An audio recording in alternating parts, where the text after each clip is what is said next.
المونتاج اللي يبالك انه هو مش حلو بس حلو. So yesterday over by that debris on the beach, me and Nolan found a bunch of net.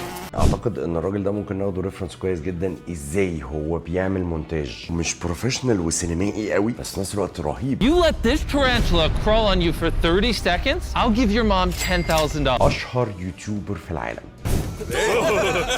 It's the end of day one and I'm already starting to get a little sunburn. مستر بيست. مش بس قناة واحدة عليها 300 مليون سبسكرايب، قناة تانية عليها بتاع 44 مليون، قناة تالتة للرياكت عليها 34 مليون، أو قناة رابعة للجيمنج بس، أو قناة خامسة كده معرفش بتاعتي. فتعالوا كده ناخد الحاجات الحلوة ونسيب الوحش. قبل ما نبدأ كده اخبط لايك واعمل سبسكرايب لو أنت مش عامل، ويلا بينا.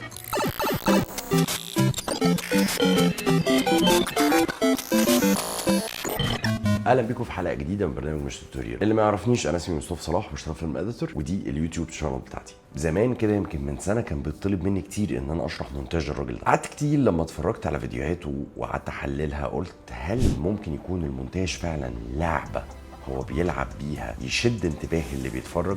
يمكن انا نوع المونتاج ده ما بيشدنيش قوي، ما نقدرش ننكر ان هو بيشد فئه كبيره جدا وكتيره جدا. تعالوا كده نبتدي نفصص. جيت كده افكر في مستر بيست ده، بدات احلل القناه بتاعته والراجل ده شغال ازاي. هل الراجل ده يعني جاي معاه الحظ وربنا مديله موهبه ان الناس كلها بتحبه، ولا الراجل ده شغال باستراتيجيه مع ان هو يبان لك ان هو مبتدئ جدا بس هو مش مبتدئ؟ لقيت ان الراجل ده عنده شركه وعنده كرو جبار بيشتغلوا على الفيديوهات بتاعته، وعنده ايدنتيتي خالقها كده بتاعته هو، وانا شايف ان هي اللي عامله النجاح الرهيب اللي هو محققه ده. تعالوا كده نفصص استراتيجيه مستر بيست ايه في الفيديوهات بتاعته. اولا لما تيجي تبص الثامبنيلز بتاعته بيستفزك انك تدوس بمجرد ان انت تشوف بس الثامبنيل بتاعه. وانت لسه بادئ في صناعه المحتوى، فعايز اقول لك يا عزيزي ان الثامبنيلز والتايتل والديسكريبشن تقريبا عليهم عنصر كبير جدا على فكره في نجاح الفيديو. ايه اللي يخلي المشاهد ياخد قرار انه يخش ويدوس ويتفرج على الفيديو ده؟ لو الثامبنيل والتايتل ما استفزهوش مش هيدوس، فبالتالي لو ما داش الالجوريزم هيقول ان ده فيديو مش كويس لانه هو عمال يظهر للناس ومحدش بيدوس عليه مهما كان المحتوى اللي جوه. لو بتقول جوه اسرار بملايين، لو انت مش مظبط الثامبنيل بتاعك ومش مظبط التايتل بتاعك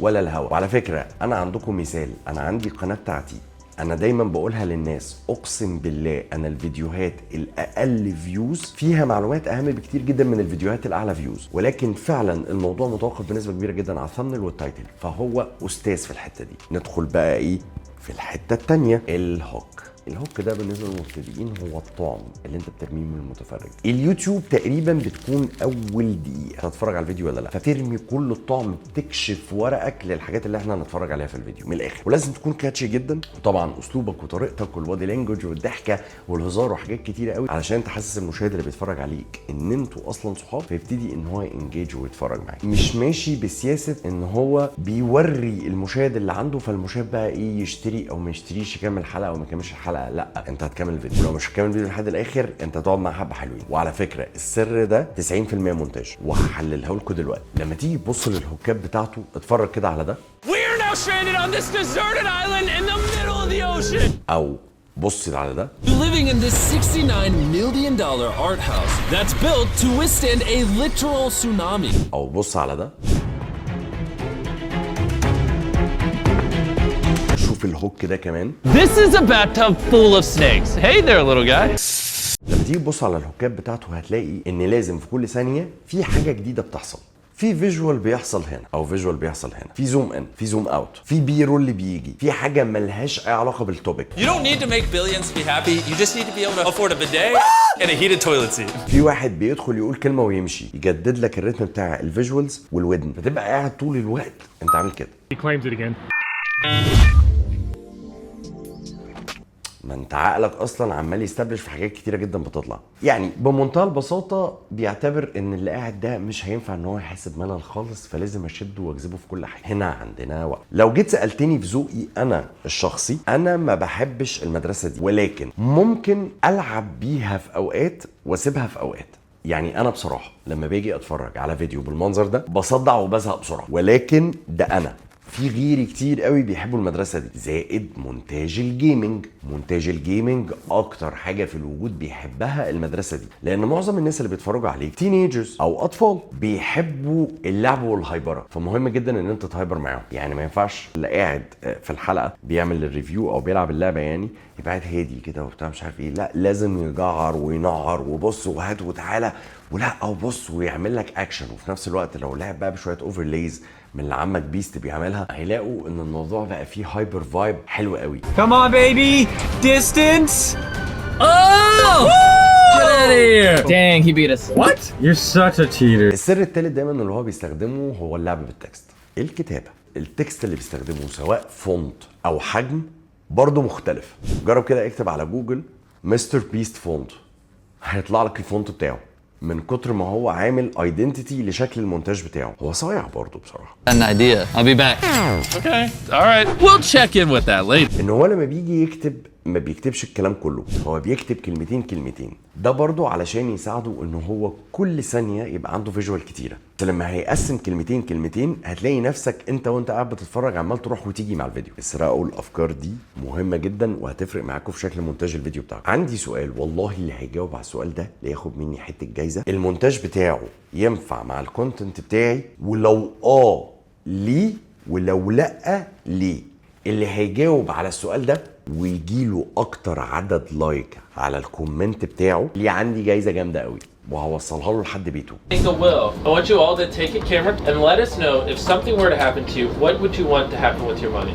اللي قدامك اشترى ودخل اتفرج على الفيديو لحد الاخر. اولا احتماليه ان هو يكمل الفيديو ده لحد الاخر اصبحت كبيره جدا، بس احتماليه ان هو ممكن يزهق ويمشي في النص عاليه جدا. علشان كده بيست عنده قاعده حلوه قوي بتقول لك اي جزء حاسس ان ممكن يكون ممل في الحلقه ومش مهم شيله مهما كان المقابل. الفكره كلها ان اوعى تستهين بعقليه المتفرج.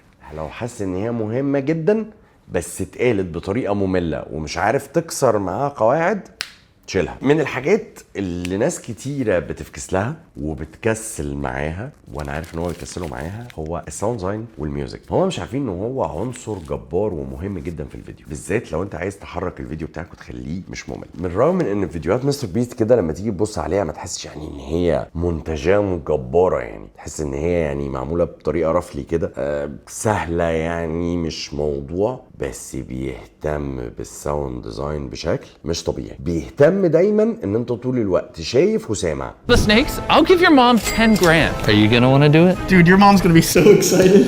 And this is Brian, our professional snake handler. You want to go ahead and throw the first snake on? ولما تيجي تبص للمزيكا اللي هو بيختارها تلاقيه دايما بيختار 50,000 تراك. لما يجي يقول لك جمله عظيمه حط لك مزيكا زي دي.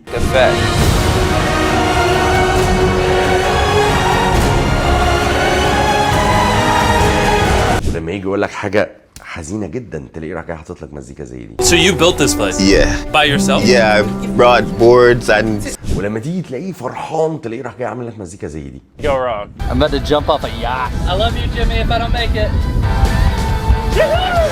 كل شويه بيحاول ان هو يغير مود المزيكا بتاعه، فتلاقيك انت كده وانت قاعد طول الوقت انت عمال تقلب مودز. تقليب المودز ده بيبقى حاجه حلوه جدا على فكره، وبرده بيبقى من الحاجات الكاتشي جدا.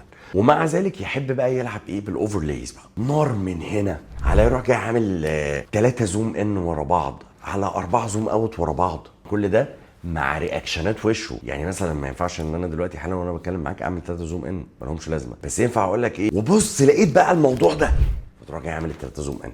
الزوم ان دي بسرعه بتتعمل ازاي؟ تيجي على الحته اللي انت عايز تعمل فيها بالظبط، تروح جاي عامل كات، تجري شويه وكت في الجزء ده وكت في الجزء ده وكت في الجزء ده، تروح للافكت كنترول وتروح جاي جايب السكيل بتاعك هنا 110، الحته اللي بعدها دي على طول خليها 130، الحته اللي بعدها دي على طول خليها 150، وظبط بس في البوزيشن والسكيل لو في اي حاجه طلعت منك من الفريم يعني، وتيجي تلعبهم 3 ورا بعض تلاقيهم تك كده. لو رحت جاي جايب لهم ال3 ساوند افكتات من تحت، فيصبح بقى عندك فيجوال معين لحاجه معينه. الترانزيشنز. مستر بيست رغم ان هو بيحب يظهر للناس ان هو شخص عشوائي جدا، يعني انت كده لما تبص عليه تحس ان هو ايه العشوائيه دي او ايه الهبل اللي انت بتعمله ده، بس في الحقيقه هو ذكي جدا ومنظم جدا جدا. الترانزيشنز بتاعته دايما تحس ان هي ايه ثابته، اي فيديو ليه تكنيك معين في الترانزيشن. والله يا جماعه مهم جدا ان انت يبقى عندك ايدنتيتي في القناه بتاعتك، يعني عندك طريقه كلام وعندك طريقه مونتاج، والحاجات دي بتدي احساس ممتع جدا للكونتنت كريتور، ان هو بتخليه يقرب للتارجت اودينس بتاعه اكتر. زي انا مثلا على سبيل المثال، كل اللي عندي عارفين عايز توصل لي وصل لي على الانستجرام على طول من غير ما تفكر، قول الو هتلاقيني برد عليك على طول. اخيرا والاهم، لما تيجي تبص كده على مستر بيست تلاقيه ان هو واحد من اكتر الكونتنت كريتورز استمراريه اللي انا شفتهم في حياتي. الراجل ده منتظم جدا في مواعيد تنزيل حلقاته، وعارف يثبت ايام كويس جدا يبوست فيها. اوقات بيجي عليه فتره بيبوست كل يوم. انا مش بتكلم على القنوات، انا بتكلم على قناه واحده. فهو عنده كونسبت الاستمراريه فظيع جدا. معظم اليوتيوبرز او الكونتنت كريتورز هم لو عندهم وقت وعارفين يستمروا، انت هتحقق كل المعادلات. انت لو عملت الصمن المظبوط وعملت مزيكا مظبوط وتاكدت ان الفيديو بتاعك مش ممل والهوكات بتاعتك قويه والتوبكس بتاعتك لذيذه وانت اصلا كاركتر لذيذ، نعم عايز ايه اصلا تاني؟ وحطيت عليهم بهارات الاستمراريه، يا باشا مرحبا بيك في الترندات، انت في حته ثانيه اساسا. اخيرا بقى مستر بيست بيحاول يعمل حركه كده انا حابب ان انا اجربها معاك. بيقفل الفيديو مره واحده